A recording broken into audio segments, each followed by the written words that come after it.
Salut les amis, nous sommes ensemble puisque l'équipe de France féminine s'est qualifiée pour les demi-finales, brillamment qualifiée face à la Lituanie. C'était il y a quelques jours maintenant, une large victoire, on y reviendra dans quelques instants. Mais la grosse info, c'est que ce vendredi, demi-finale face à notre meilleur ennemi, face aux Espagnols, Erwan, qui se sont imposés contre la République tchèque. Vous voyez en ce moment même le bracket, hein, donc nous sommes côté gauche, une belle demi-finale face à l'Espagne. De l'autre côté, la Belgique s'est imposée contre l'Allemagne et l'Italie face à la Turquie, donc demi-finale vendredi aussi entre Belges, favorite avec la France et Italie. Erwan, on sort donc de 3 matchs réussis en poule, 3 victoires et surtout un quart de finale qui a marqué les esprits. Comment tu sens notre équipe de France? Je la sens plutôt bien après une entame de compétition un petit peu poussive face à la Turquie, mais c'était normal. Il y a beaucoup de filles qui découvraient pour la première fois une compétition officielle, donc forcément il y a les jambes un petit peu en coton parce Flagada. Exactement, on les connaît celles-là. Je les ai eues toute ma carrière, donc je ne peux que comprendre.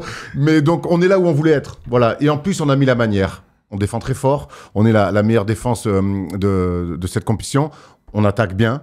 On l'a vu notamment face à la Lituanie avec ce 9/11 à 3 points pour commencer. On est la meilleure attaque. Et on est une équipe aussi qui se passe la balle. Qui produit des passes décisives. Ça, c'est important. Qui produit des passes décisives. Donc ça, c'est quand même la belle nouveauté, notamment par rapport à ce qu'on avait un petit peu vu, notamment lors de la médaille d'argent aux Jeux Olympiques, où parfois c'était en attaque un petit peu plus compliqué. Donc voilà, toutes les cases sont remplies, tous les feux sont au vert.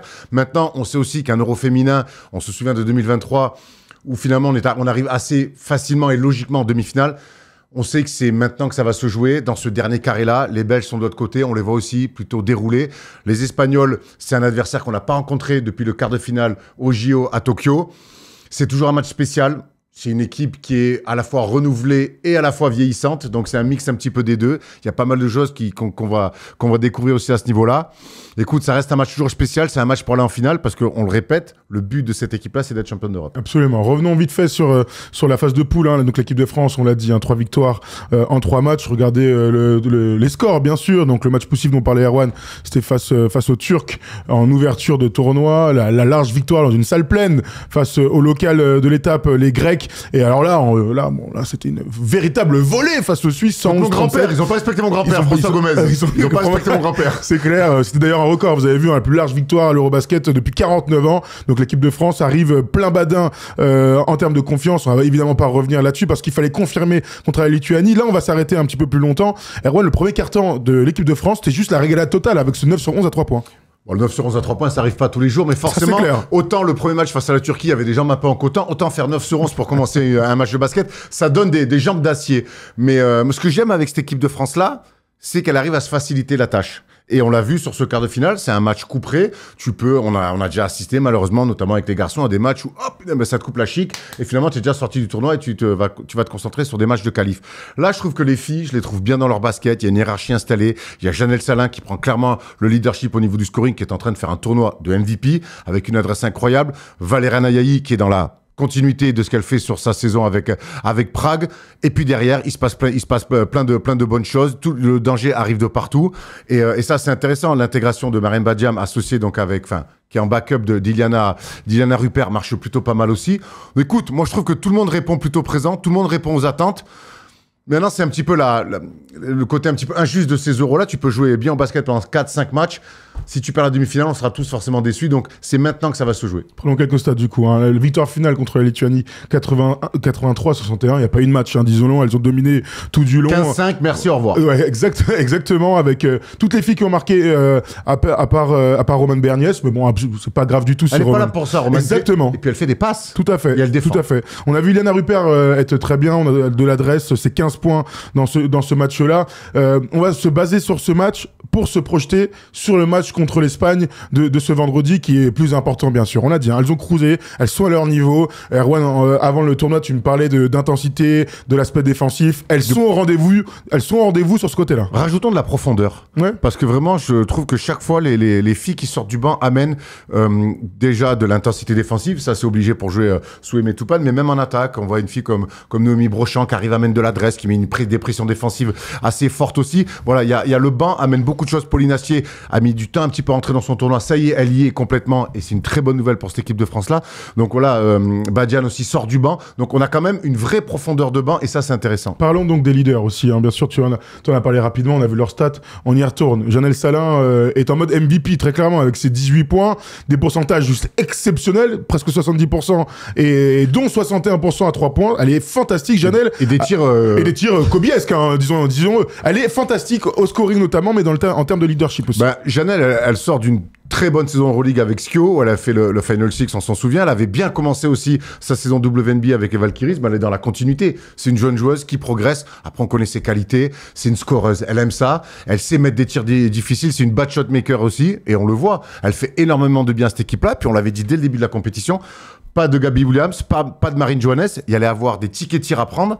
Et des tickets tirs, c'est bizarre à dire, des tickets shoot à prendre. Et elle se fait pas prier. Mais je crois que l'équipe de France est OK avec ça. C'est à elle de le faire. Et on le savait.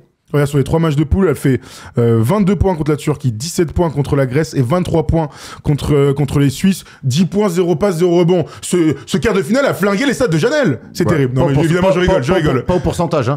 Pas au pourcentage, tout à fait, puisqu'elle n'a pas raté de tir dans ce match-là. Valériane est à son niveau aussi. Hein. Valou, là, elle est des deux côtés du terrain, présente aussi à l'intérieur. On parlait de l'équilibre de l'équipe. C'est parce que tu as sur les ailes deux filles comme ça qu'on est forte partout, en fait. Bah, c'est la plus ancienne de l'équipe. C'est la doyenne, c'est la capitaine, et donc par sa science du jeu, par son placement, par son leadership, ben, elle amène tout le monde avec elle. Donc c'est aussi elle sa première compétition en tant que capitaine. Donc on imagine certainement une pression de résultat un petit peu plus que d'habitude par son rôle. Mais voilà, quand on suit, pour ceux qui regardent un petit peu l'Euroleague féminine, on voit bien que sur les attaques de zone, sur les placements, chaque fois elle parle beaucoup, elle encourage énormément. Bon ben voilà, elle est dans son rôle, elle est dans ce qu'on attend d'elle, voire même un petit peu plus. Parlons vite fait d'Iliana qu'on a reçu il y a quelques semaines maintenant, juste avant l'Eurobasket. L'interview d'ailleurs est toujours disponible sur YouTube si vous avez envie de passer un peu de temps avec nous et avec Iliana Rupert. Parle-nous de son rôle et de son impact. Elle est aujourd'hui, elle est titulaire sur le poste 5. Il y a Mariam Badian qui est sa backup. Est-ce que tu la sens bien dans ses pompes, tu la sens bien dans son basket, parce que le demi-finale contre les Espagnols, elle va avoir fort à faire. Ouais, elle va avoir fort à faire en demi-finale. Enfin, c'est une fille qui a marqué 31 points à 19 sur 19 au lancer franc. Bien sûr. Donc c'est assez incroyable. Mais Iliana, elle force pas pour l'instant. Donc elle est on essaie de la chercher, on essaie de lui donner pas mal la balle à l'intérieur. Je trouve qu'elle est dans ce qu'elle sait faire, le scoring, sans forcer. Elle n'a pas eu besoin de forcer. Ça sera peut-être un peu plus le cas face aux Espagnols. Puis surtout, ce qu'on aime bien, c'est son activité. Elle fait énormément de bien en rebond. Face aux Turcs notamment, elle a sécurisé beaucoup cet aspect-là, alors qu'il y avait la grande américaine naturalisée McCowan, il me semble, un truc comme ça, qui est quand même très dur. Donc elle a eu un premier test incroyable où dans le combat, dans la défense, dans l'intensité, elle a su répondre présent. Maintenant, sur son talent d'attaque, pour l'instant, c'est surtout Janelle qui prend beaucoup le lead là-dessus. On n'est pas inquiet sur ça par rapport à Iliana. Elle sait le faire et elle saura le faire au meilleur des moments. Alors, la demi-finale, donc, contre l'Espagne, c'est vendredi à 16h30. Regardez le code Winamax, ça va nous aider dans notre débat à se projeter sur qui est favori, qui est outsider. Alors, bien sûr, Winamax en France, mais très souvent, les équipes de France, quels que soient les sports favoris. Donc, on est coté à 1,23 dans ce match-là, et l'Espagne, donc, à 2,90. Hein, comme toujours, bien sûr, jouer des jeux d'argent et de hasard c'est très dangereux. Donc, évitez, s'il vous plaît, de jouer si vous n'avez pas la bonne disposition, entre guillemets, et jouer de l'argent que vous pouvez perdre si vous êtes majeur. Erwan, on se projette sur l'Espagne. Avant qu'on regarde les qualités et les défauts, comment tu sens cette équipe d'Espagne qui s'est imposée face à la République tchèque grâce à un dernier quart-temps où elles s'en sont sorties? Elles étaient menées même pendant 32 minutes. Elles ont eu chaud au basque, pour pas dire autre chose. Les filles, elles ont eu chaud au basque face à cette valeureuse équipe tchèque. Elles s'en sont sorties notamment par leur intérieur Carrera avec un 19 sur 19 au lancer franc. Ça, c'est des stats à la James Harden, frérot. Bah ouais, époque Houston, donc c'est 31 points à 19 sur 19 pour un poste intérieur. Franchement, disons, c'est une stat exceptionnelle. Ouais, franchement, incroyable. Beaucoup de fautes sifflées, écoutez. Donc les Françaises sont prévenues. C'est une fille qui provoque beaucoup de fautes. Bah, elles vivent en fait un petit peu sur un axe 1-4 avec Ortiz, Torrens et Carrera. Alba Torrens, on la connaît. 1-3-5 plutôt. Voilà, 1-3-5, j'ai dit quoi. 1-4. T'as fait les deux au milieu. Bon. 1-3-5 avec Alba Torrens sur le poste 3, la légende espagnole, mais qui est quand même un petit peu sur la jante, mais qui est toujours là, qui est capable de mettre des grandes filoches. Après, il y a beaucoup de jeunes filles qui déboulent à ce niveau-là. C'est le basket espagnol. Hein. On sait que peu importe qui y a sur le terrain, ça va jamais jouer du 1 contre 5, des ISO à outrance. Ça se passe la balle, ça joue bien en basket. Et puis, c'est ces équipes-là, les Espagnols, on les connaît, quand elles sont outsiders, c'est les pires à jouer. Elles ont rien à perdre, elles vont mordre les mollets, elles vont un petit peu essayer de truquer le match, elles vont essayer d'enquiquiner, de provoquer des fautes. Bon, les Français sont prévenus. Maintenant, oui, les Français sont largement favorites par rapport à cette équipe-là. Dans le basket qu'elles ont proposé, dans la dureté, je pense que sur la durée, les Espagnols vont quand même avoir du mal à lutter avec ça. Encore une fois, les Françaises vont devoir se simplifier la tâche. Alors regardons ensemble les forces de cette équipe espagnole qu'on a mis en tableau. Tom a bien bossé. Elles sont donc invaincues comme l'équipe de France. 4 matchs, 4 victoires. C'est une équipe nouvelle avec peu d'expérience autour, bien sûr, d'Alba Torrens qui prend toute l'expérience pour elle. Le jeu à l'espagnol, ça tourne bien. Erwan, tu viens d'en parler. Et ça va dans le scoring réparti. Donc il y a 7 joueuses à 6 points ou plus. Et donc le fameux axe 5, on y reviendra en quelques instants. Ortiz, Torrens et Raquel Carrera, dont on vient de parler. C'est pas Porsche?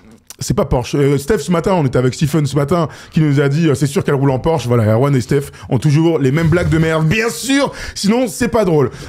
Il faut se méfier de l'équipe espagnole. Toujours. On peut pas commencer ce match avec un sentiment de supériorité, mais on va demander aux filles de leur mettre la tête sous l'eau dès le premier quart-temps. C'est vraiment comme ça qu'on peut imaginer le début de match de l'équipe de France. Après, faut se mettre aussi, alors nous, on se met dans la position des Français, et c'est normal en se disant, ah, les Espagnols, faut toujours avoir une petite crainte, une petite peur. Mettons-nous aussi à la place des Espagnols. Si elles ont vu toutes les matchs de l'équipe de France depuis le début de la compète, et je suis sûr qu'elles l'ont fait, en bonne professionnelle, elles doivent se dire aussi, oula, bon là, va falloir quand même qu'on soit prête mentalement, physiquement, parce que ça va envoyer du bois. Donc je crois vraiment que les Françaises, sur le début de match, ça va être très important. On voit que les Espagnols, elles ont eu besoin de marquer plus de 80 points pour battre les Tchèques. Bon courage pour les mettre plus de 80 points face à ces Françaises-là. Parce que c'est interdit d'encaisser plus de 80 points. Je pense que c'est vrai. Mais dans les standards d'aimer, on est plus proche des 65-70 que des 80. Ce sera bon signe pour notre équipe. Mais si on est à 80, ça fait le jeu des Espagnols. C'est dans ce sens-là que je dis ça. Je sais pas, la meilleure attaque, ça reste quand même les Françaises. Oui, aussi. mais parce qu'elles ont dominé des matchs. Elles ont gagné contre la Suisse avec un score qui fausse complètement la compétition. Certes, en tout cas, sur des matchs à 80, je vois pas les Françaises être capables encaisser 80 points. Ça veut dire qu'on serait complètement passé au travers de notre match défensivement. Et sur ce que je vois, malgré certains écarts importants, tu l'as dit, la discipline défensive, tout le monde est dans les clous, mais ça c'est la méthode aimée aussi, c'est que des fois c'est chiant. Thomas Laroukis, ce qu'il a eu à Clermont, nous l'a dit, bah, des fois tu passes tes entraînements, tu dis non, le pied il doit être là. Donc là, dans la discipline défensive, tout le monde y est.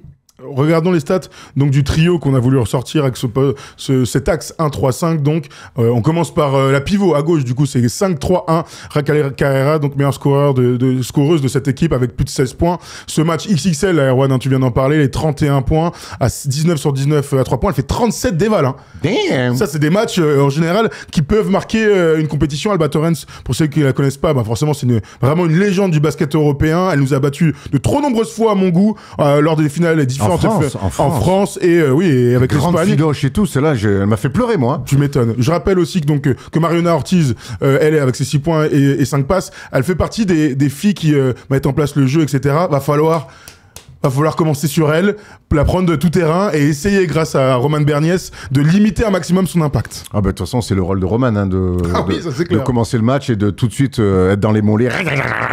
Donc voilà, ça, elle sait le faire à la perfection. Donc on connaît les forces de cette équipe-là, avec des joueuses établies. Il y a d'autres filles qu'on connaît peu finalement à ce niveau-là.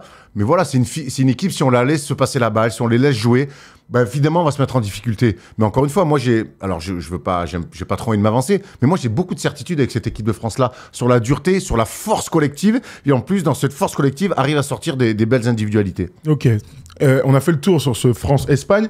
Je vous rappelle juste un truc, c'est que les Espagnols nous ont battus en finale de cet Eurobasket en 2013, en 2019 et en 2017 et en 2019, Erwan. Sans parler d'avantages psychologiques, battre les Espagnols sur un Eurobasket, vu les 15 dernières années, c'est limite un exploit pour l'équipe de France. Donc on doit réinverser la tendance. Exactement. Faut leur faire mal à la tête. Voilà. On est favoris. Il faut leur montrer tout de suite qu'on est les favoris. Maintenant, France-Espagne, ça reste particulier. Je suis persuadé que hier, quand les filles, elles ont dû voir la fin de match entre les Tchèques et les Espagnols, qu'elles se sont dit, allez, ça va être encore l'Espagne. C'est forcément un match particulier. Toutes ces filles-là, elles ont fait les équipes de France de jeunes. Elles ont croisé les Espagnols. Elles les ont croisées avec l'équipe de France A. Bon, ça fait un petit moment qu'on n'a pas vu de France-Espagne. Hein. C'était 2021 à Tokyo. Voilà, bon, rappelons-leur que c'est nous les vice-champions olympiques. Absolument. Regardez donc le petit calendrier de ces demi-finales pour notre équipe de France, pour la suite à venir, 27 juin, 16h30, sur les ondes de TF1, sur TMC, sur TF1+. Vous pouvez regarder ça, commenté par David Cosette et Sarah Michel. Et donc la finale éventuelle, j'en parle pas trop, mais voilà, on souhaite voir notre équipe de France en finale face à la Belgique, pourquoi pas, ou face à l'Italie. Ce sera dimanche à 19h30, prime time sur TMC. Et j'espère, et vraiment, on compte sur vous. Soyez au rendez-vous. Regardez l'équipe de France sur TMC ou sur TF1. J'imagine que ce sera sur TMC pour soutenir le basket au sens très très large. C'est important qu'on soit en plein soutien pour nos équipes de France pour faire monter l'audimat, Erwan. J'espère que tu seras devant. Non, malheureusement, parce qu'on sera en train de commenter nous-mêmes sur notre chaîne le France-États-Unis de la Coupe du Monde U19. Parce que je vous le rappelle, on parle de basket européen. Eh bien, on sera à Lausanne pendant toute la semaine prochaine, dès vendredi d'ailleurs, dès demain. On sera là-bas pour commenter la Coupe du Monde U19. Notre équipe de France va jouer contre Team USA dimanche. Et JD Bonsa. Je regardais encore des highlights de lui avec ses petits copains là de Team USA. Futur numéro 1 de draft, et pas pour rien. 2m6 délié. J'espère avoir 2-3 posters de notre ami. Alors, on évite contre la France, mais contre les autres. Son père m'envoie plein de liens, là. Il sera à Lausanne, il nous attend de pied ferme, voilà. Ce bon vieux Anissé. Donc, on va retrouver les copains, la famille d'Ibanza. Absolument. Et pour ceux que ça intéresse, on va organiser un petit meet-up, une petite rencontre dans un bar en Suisse. Restez connectés. Dans un troquet, absolument. Donc, restez bien connectés. On vous mettra ça sur les réseaux sociaux ce week-end. Les filles, assurées. Régalez-nous, on veut du plaisir, on veut un bon match de basket. Si à Money Time, pas les mains qui tremblent, on est à fond derrière vous pour aller chercher ce titre européen.